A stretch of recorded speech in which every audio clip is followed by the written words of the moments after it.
Почитувани, добро вечер. Ново издание на подкастот ВМРО ДПМН зборува една година влада ВМРО ДПМН. Една година по формирањето на новата влада на Република Македонија. Многу проекти, мерки и поддршки. Министерството за локална самоуправа ја започна својата работа амбициозно, со јасен фокус на децентрализација, регионален развој и подобрување на условите за живот во општините. Во првата година одобрени се 288 проекти на локално ниво во областа на транспортот, животната средина, образованието, културата, спортот и социјалната заштита. Огромен интерес е забележан и на вториот јавен повик со 887 поднесени проекти од 80 општини кои се во фаза на евалуација. Реализирани се 129 проекти за рамномерен регионален развој низ целата држава. Издвојувачки примери вклучуваат реконструкција на здравствени установи во Струга и Охрид, вредни над 50 милиони денари, како и современ центар за физикална терапија во болницата Свети Еразм. Значени инвестиции се насочени кон еколошки и иновативни проекти, чист аеродром, паметно летосветлување во Полошкиот регион и Струмица паметен велосипедски град. Во Радовиш започна проект за грејење базиран на обновливи извори, вреден речиси 56 милиони денари. А Охрид и Врапчиште се насочени кон зелени и инклузивни решенија. Низ проективе што ги споделив може да се примети дека владата предводена од ВМРО ДПМН, за разлика од минатата власт, не ги дели општините на тоа кој градоначалник од која партија е, бидејќи граѓаните заслужуваат повеќе. Првата година покажува јасна намера, поефикасна, посовремена и поквалитетна локална самоуправа, која навистина ги одразува потребите на граѓаните. Ги градиме темелите на промените, доаѓа времето на Македонија. Вечерва разговарам со министерот за локална самоуправа Златко Перински. Добро вечер, добро ве најдов. Добро вечер и ти благодарам за можноста. Една година влада. Како е чувството да се биде во едно од најдобрите влади во Македонија посветена за граѓаните? Па генерално јас не можам да си објаснам кога помина оваа година, навистина темпото беше интензивно и динамично и состојбите и практично го налагаа тоа. Она што го наследивме беше еден руиниран систем во целост, не зборам само за кај мене во мојот ресор кој што го предводам, имајќи можност да разговарам со колегите, навистина слушам дека секаде е идентична состојбата. Значи навистина еден руиниран, би го нарекол, систем во наводници, затоа што можам слободно да кажам дека државата во изминатиот период функционирала и одела по некоја инерција, практично немало никој ни да мониторира, ни контролира одредени процеси и мене ми е навистина жал што е така. Но еве јас можам слободно да кажам и дека сум горд што сум дел од оваа влада, затоа што изминатите 12 месеци навистина мислам дека постигнавме многу. Пред се успеавме да ги детектираме аномалиите кои што се однесуваа на сите нивоа на власт. Она што е битно е што во ресорот кој што ја го предводам, навистина во минатите 15 на години би ги нарекол, може би беше еден ресор само за подкусурување на коалицискиот капацитет и потенцијал на минатите влади. Апсолутно невизибилен ресор, оставен на маргини на функционирање на владата, а детерминира многу битна и суштинска би ја нарекол тематика, а тоа е локалниот развој и регионалната компонента. И токму заради тоа што во изминатиот период не било соодветно посветено внимание на овој ресор, нас ни се случува сега тоа што ни се случува, тоа е концентрација на населението во големите и урбани центри, а празнење и одселување на граѓаните од помалите и рурални средини, што е навистина исклучително поразително за една држава. И во таа насока прво ги согледавме аномалиите, кои што практично и беа очигледни, и секако креиравме предлог решенија кои што ќе бидат базирани на одржлива основа и кои што ќе треба да бидат функционални и оперативни децении пред нас. Би сакал да ве прашам какво е вашето видување за моменталната состојба на Министерството за локална самоуправа, бидејќи измина една година влада, кое е вашето видување? Па генерално јас сум презадоволен од капацитетот на одреден број на луѓе кои што навистина секојдневно со мене се борат да ги сменат работите на подобро. За жал реков дека перформансот на Министерството во минатиот период бил тотално незначителен и незабележителен. Она што ние како група на ентузијасти внатре во Министерството одлучивме да го работиме во оваа прва година е да се фатиме со најкрупните теми.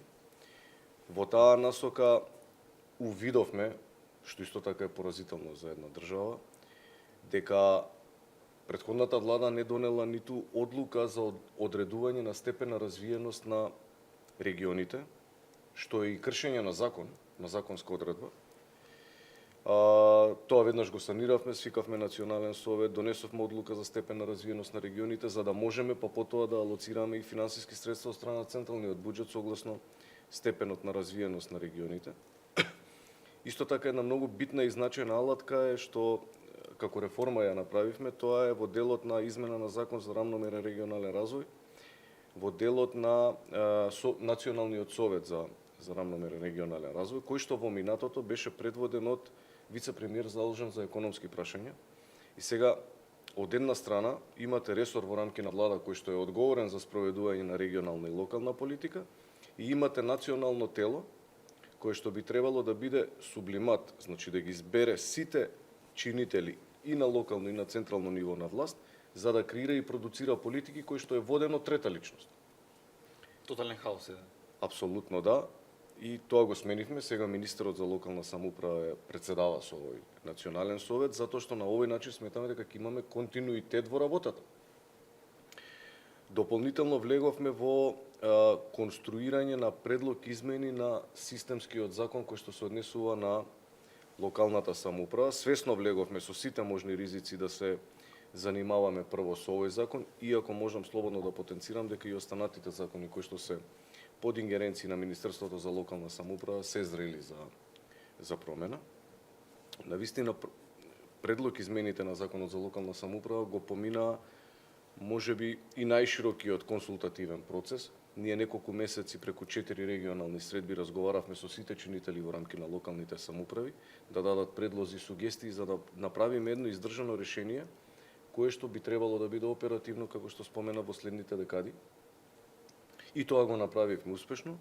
Се уште е во фаза на собраниска процедура и јас се надевам дека опозицијата предводена од ДУИ и Социјалдемократскиот сојуз ќе го надмине своето его и ќе даде поддршка за овој предлог закон кој што е системски, за кој што е потребно покрај 2/3, двотретинско мнозинство и голем бадентер, и дека овој закон ќе биде оперативен и изгласан пред отпочнување или распишување на престојните локални избори, за да можат новите градоначалници да постапуваат согласно новото законско решение.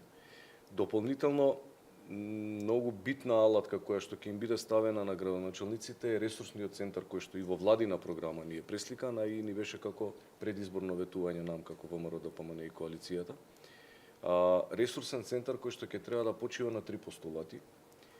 Имајќи во предвид дека можеби јавниот сектор, без разлика дали станува збор на локално или на централно ниво, можеби не е толку веќе атрактивен за привлекување на квалитетни кадри за вработување, мораме да најдеме механизам кој што ќе им дава експертиза на општините, поготово малите и рурални, во делот на спроведување на нивните надлежности. Тоа е првиот постулат, значи правење на еден ростер на експерти, кој што free of charge ќе им биде ставен на располагање на локалните самоуправи да го користат нивното знаење. Вториот дел е во делот на перманентна обука на постоечкиот кадар, административен кадар и административен потенцијал на самите локални самоуправи. Зашто? Заради тоа што вработените во рамките на локалните самоуправи мора да бидат онаа институционална меморија која што ќе треба на градоначалникот и како да му помогне во насока на спроведување и реализација на неговата програма. Третиот аспект е процесот на дигитализација. Ние можеме да збориме колку сакаме за усовременување на процесите, за надминување на сите оние препреки и предизвици кои што ги носат модерните услови на живење, но доколку процесот на дигитализација во целост не го спроведеме, секогаш ќе бидеме под постојан ризик и од аспект на корупција и од аспект на ненавремено испорачување на резултати. Затоа процесот на дигитализација, кој што морам да споменам дека заедно го работиме со министерот за дигитална трансформација Стефан Андоновски, предвидува да минимум 25 локални услуги кои што општините ги испорачуваат кон граѓаните бидат дигитализирани во целост, закачени на единствениот национален портал услуги gov.mk и интероперабилни со услугите од централно ниво. До сега 20 години слушаме за зборот дигитализација и процесот на дигитализација, но никако да го видиме во реалност. Добро споменавте, и на крај на ден навистина огромни количини на средства се потрошени на процесот, и тоа е така затоа што не се пристапува системски кон него. Тоа е така затоа што различни донатори имплементираат средства на различни проекти кои што се однесуваат на дигитализација, и затоа логично е да вие немате позитивен исход, или едните донатори преку имплементаторски агенции развиваат едни алатки, другите други, кои што во суштина не можат да бидат комплементарни. Ние го видовме тоа и го стопиравме тој процес и рековме дека ќе го правиме онака како што треба, да е базиран на солидна основа и да биде одржлив во периодот кој што ќе следи. Дополнително, во моментот како држава, што исто така поразително, а на кој што веќе работиме неколку месеци, е што Македонија нема систем за следење на степен на развиеност на локално ниво. Значи, сега имаме еден параметар кој што ни дава показател на регионално ниво во рамки на регионите, но на локално ниво ние не можеме да измериме степен на развиеност. И сега замислете, степенот на развиеност за, ајде да речеме, Скопскиот плански регион е најнизок, бидејќи е најразвиен Скопскиот плански регион и секогаш бил. Но внатре, во рамки на Скопскиот плански регион, не се сите општини најразвиени. Оние кои што се помалку развиени во Скопскиот плански регион, вие ги дискриминирате затоа што им одделувате најмалку средства, бидејќи се рачуна дека Скопскиот е најразвиен. Примерот на Естонија и она што имавме прилика тамо да го видиме, во рамки на локалните самоуправи, покрај локалниот општински развоен индекс, они имаат развиено и дополнителна алатка која што интегрира повеќе од 300 критериуми, кои што им овозможува и на граѓаните да бидат партиципативно вклучени во делот на оценување на перформансот на локалната самоуправа и на градоначалникот. Значи, они можат проактивно, со дигитални алатки, по веќе утврдени критериуми, да кажат да, градоначалникот во делот на зеленило се покажал или не се покажал. И тука нас како држава ни е императив да го имаме тој податок за утре ден, покрај степенот на развиеност, индексот на развиеност на регионално ниво, да можеме да го компарираме со степенот на развиеност на локално ниво и да знаеме како ќе генерираме политика во насока на рамноправен регионален развој. Ако ние оставиме ваква сива зона и во периодот кој што ќе следи, ќе ни се случува истото што ни се случува. Повеќе од 50% од населението да е во 2 или 3 града, а останатиот дел од татковината да остане празна. Така да можам слободно да кажам, повторно да повторам, навистина сум горд на луѓето кои што на дневна основа ме окружуваат во рамки на Министерството. Посебно јас сум горд што сум дел од оваа влада предводена од премиерот Мицковски, затоа што го знам неговото темпо на работа не само во рамки на владата, туку и многу пред да биде и председател на ВМРО-ДПМН и од која стана председател на ВМРО-ДПМН. Јас некако се усогласив со тоа темпо и јас се надевам дека навистина ќе оваа влада има потенцијал да испорача навистина многу соодветни резултати за Македонија. Напоменавте навистина конкретни чекори за тоа како деве на некој начин да се децентрализираат општините, меѓутоа имаме ли напредок во тој процес и некој начин осамостојување на локалните самоуправи? Па еве во делот да речеме на надлежностите кои што ги опфаќа системскиот закон за локална самоуправа и во делот да речеме на оние предлог измени кои што ние ги дадовме и кои што се веќе во собраниска процедура, ние зголемуваме број на надлежности во рамки на оние изворни надлежности опишани во членот 22 од Законот за локална самоуправа и во таа насока го воведуваме комуналниот редар, што е исто еден инструмент кои што општините во периодот кој што ќе следи, доколку се изгласаат предлог измените, ќе бидат обврзани тие позиции да ги систематизираат во нивните систематизации и секако да си одговараат кон општото и јавното добро. Во периодов изминат бевме сведоци на вистина, би рекол, девијантни, ајде најблаго да се изразам, однесување од поединци кои што се изживуваа врз поставената урбана опрема, платена со мои, ваши, на сите пари, преку општините во градот Скопје беа најизразени, но имаше примери и надвор од градот Скопје. И со додавање на оваа изворна надлежност, во делот на децентрализација на надлежности, секако ќе се зголеми самостојноста на општините и на крај на денот тие ќе бидат оние кои што ќе се грижат за општественото добро платено со заеднички средства. И да речеме на некој начин ќе го самостоите бидејќи ќе им дадете самите да бидат одговорни за тоа место таму. Нема да биде утре да рече Министерството за локална самоуправа не внимава, туку општината ќе си биде главна за тоа. Апсолутно. И она што е исто така многу битно е принципот на субсидијарност во делот на извршување на изворните надлежности, кои што морам да кажам дека во моментот и од она што го имам јас сондирано во изминатата година, функционира. Секогаш кога разговараме со градоначалниците, па можам слободно да кажам и на дневна основа, во делот на надлежности никој од нив нема потреба ниту желба дополнително некоја надлежност да децентрализира од оние кои што се предвидени и оние кои што се надополнети и преточени во предлог измените на Законот за локална самоуправа. Секогаш имаме полемика и дебата во делот на фискалната децентрализација. Тука највеќе ни се, да речеме, судираат аргументите, но јас и претходно зборев, тоа е процес кој што е започнат, но кој што нема никогаш да заврши. Бидејќи фискалната децентрализација е нешто кое што секогаш ќе биде жива тема. Од едната страна секогаш ќе имате побарување за повеќе средства, од другата страна од делот на централниот буџет ќе морате да правите баланс помеѓу тие желби и потреби, се со цел да го одржите витален системот кој што треба да го гарантира централната власт. Така да тоа се теми кои што на дневна основа ние го комуницираме, но и за тоа нудиме решенија како централна власт на локалните самоуправи во делот на ажурирање на базите на даночни обврзници на општините, се со цел да го зголемиме процентот на наплата на сопствени извори на финансирање. Министер, може ли во овој дел да ни откриете кои се некои мерки и чекори кои што ги имате преземено за да ги подобрите ефикасноста и транспарентноста на локалните самоуправи? Во предлог измените на Законот за локална самоуправа во многу се придонесува кон зголемување на транспарентноста на локалните самоуправи и не само на ниво на функцијата градоначалник, туку на ниво исто така и на функцијата на општински совет. Прво, го намалуваме, тоест предлагаме да се намали прагот за поднесување на граѓанска иницијатива од 10 на 5%. Второ, времето на респонс на градоначалникот го намалуваме од 90 на 60 дена.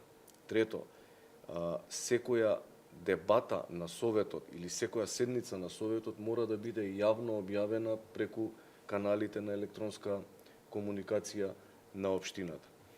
Четврто, доколку го спроведеме во целост процесот на дигитализација, веќе градоначалникот нема да има субјективитет во насока на тоа да самиот одлучува на кого ќе издаде даночно решение и кога, или на кого нема да издаде даночно решение или кога. Тоа ни е предвидено да оди по електронски пат, значи систем да генерира даночни решенија за жителите на одредена општина, да речеме 1 март.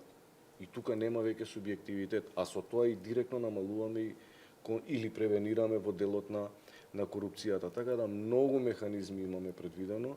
Ресурсниот центар треба да си го даде својата додадена вредност кога ќе стане оперативен. И она што мене ме импонира и што ми потврдува практично дека сме на прав пат е тоа што кога збориме со нашите странски пријатели, со нашите пријатели од амбасадите кои што се директно вклучени во процесите во насока на поддршка, се разбира, во креирањето на локални политики, сите овие предлог измени се навистина поздравени. И не само што се поздравени, туку се и поддржани од нив, и тоа мене ми дава за право дека навистина го одиме правиот пат. Би сакал да поразговарам и за мерките и проектите од страна на Министерството на локалната самоуправа.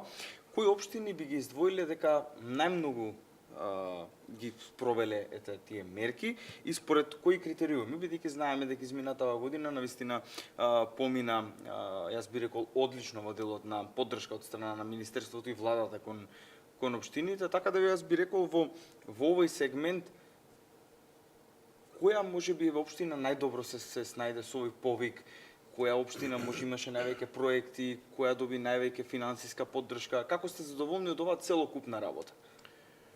Она што е можеби се извинувам, и нешто што најбитно што Министерството за локална самоуправа го спроведе во изминатата година е токму она интервентна програма, бидејќи така ја нарековме, програма АА која што ја преточивме преку првиот и вториот јавен повик, а е насочена кон подобрување на капиталната инфраструктура и е наменета исклучиво за локалните самоуправи. Добро рековте, 288 проекти од првиот јавен повик, некаде во висина од скоро 4,6 милиарди денари. Во вториот повик имаме 887 апликативни формулари, некаде во висина од 15 милиарди и 780 милиони денари. Иако горната граница ни е 15 милиарди, но како и да е приближно 20 милиарди денари за нецела година оваа влада им стави на располагање на општините за да имплементираат околу 1200 проекти. И знаете како, ја слушам и опозицијата како бара начин да на некој начин го фрли дамка на проектот, но едноставно кога одите на терен и кога гледате или очекувате во моментот да имате 1200 градилишта низ Македонија, многу тешка работа е да фрлите дамка на процесот. Извинете, кој е проблемот што би рекле дека еве опозицијата го фрла на Министерството на владата во однос на овој проект? Зошто го прават тоа? Прво бевме обвинети дека има многу слаба реализација. Тоа е така заради тоа што првиот јавен повик заврши некаде средина на ноември. Во услови на зима не можете да имате или очекувате градежна офанзива, морате да почекате зимата да заврши и потоа да нели градежните активности отпочнат на терен. Тоа е логично, тоа не треба. Но ете, најдоа аргументи, обвинува, иако за мене тоа не е аргумент. Потоа бевме обвинети дека проектите ќе се делат селективно и дека градоначалниците од опозицијата или независните кандидати нема да добиваат средства. И тој потенцијален аргумент би го нарекол, и тоа им се струши како кула од карти. Јас имам прилика да разговарам, како што реков, на дневна основа и исто така сум вклучен во разговори со кандидатите и од опозицијата, бидејќи на крај на денот и во општините каде што они творат и работат, живеат граѓани. Нас ни е императив потребата на граѓанинот. Верувајте ми, од цела опозиција нема еден градоначалник кој што не го пофалил проектот и нема еден градоначалник кој што не кажал дека како никогаш досега во историјата на Македонија локалните самоуправи имаат толку многу средства ставени на располагање. Така да они нека си одат по нивниот пат, нека пробуваат да најдат аргументи да ги рушат сите овие проекти кои што ние ги реализираме, ние си одиме по нашиот зацртан пат и ни милиметар не отстапуваме од тој, а тој е секако во насока на исполнување и подобрување на очекувањата и секако условите за живот на нашите граѓани. Ке ми дозволиш да не ти одговорам на прашањето која општина најдобро се покажа, затоа што се трудам да бидам колку е можно понеутрален и да практично успеам да ги мотивирам сите градоначалници во насока на имплементација и реализација на нивната програма. Навистина имавме многу шаренолика слика во делот на со какви проекти аплицираа локалните самоуправи. Јас сум многу среќен што ќе имаме најмалце преку 700 улици и патишта реконструирани, дека ќе имаме десетина градинки кои што се финансирани само од првиот и вториот јавен повик. Ќе имаме проекти кои што значително ќе ја подобрат животната средина. Ќе имаме интервенции во изградба на спортски сали и игралишта. Имаме интервенции во подобрување, реновирање и изградба на нови училишта. И тоа е тоа што му треба на граѓанинот. Ние можеме да бараме X причини за да се скараме, но на крај на денот правата и одговорностите кои што доаѓаат со позицијата која застапуваш те декларираат дали си бил посветен кон работата или не. Јас имав можности да разговарам со многу градоначалници од редовите на ВМРО ДПМН во подкастите кои што ги правиме тука во партија, и ако смеам да заклучам, навистина се задоволни од оваа поддршка, од овој проект, бидејќи и како што вие напоменавте, меѓутоа и тие напоменуваа, се градат многу градинки, училишта, се реконструираат истите, регионални патишта, локални патишта, поликлиники, реконструкција на болници и слично. Едноставно, навистина ова го сметат како огромен буст од страна на владата и сите, би рекол едногласно, сметаат дека оваа поддршка никогаш порано не ја добиле од било која друга влада, така да сметам дека ова е еден од најдобрите и најдобро смислени проекти кои што веќе во првата година се реализираа. Само ако ми дозволиш една мала фуснота овдека, бидејќи е битно да се сподели со јавноста. Во првиот и вториот јавен повик, општините, согласно првиот критериум, тоа е пер капита, ќе добијат средства 3 пати поголеми колку еден годишен буџет. При тоа, годишен буџет кога мислам на нивниот годишен буџет. При тоа, нивните буџети остануваат недопрени. Сега, замислете во една општина која што има буџет за капитални инвестиции, да речеме, карикирам се со бројки, 50 милиони денари на годишна основа. Се извинам. Тие 50 милиони остануваат недопрени, а грубо, ориентационо кажано, од владата преку овие два јавни повика, таа општина би добила најмалце 150 милиони плюс. Значи, вие еден цел мандат, ако сте проактивен градоначалник, можете да го затворите во една година во насока на реализација на проекти. И исто така што е многу битно, што оваа влада имплементацијата на проектите ја остави на локалните самоуправи. Тоа е единствениот пат за градење на капацитети на локално ниво. Во минатото тоа не беше пример. Во минатото им се отстапуваа средства, но ги имплементираа ресорни министерства. Ние рековме не, нам ни треба градење на капацитети на локално ниво, секако со поддршка, и така самостојно локалните самоуправи ќе си ги спроведуваат и имплементираат средствата, и они самостојно ќе одлучат за кои проекти, тоест со кои проекти ќе аплицираат на овие јавни повици.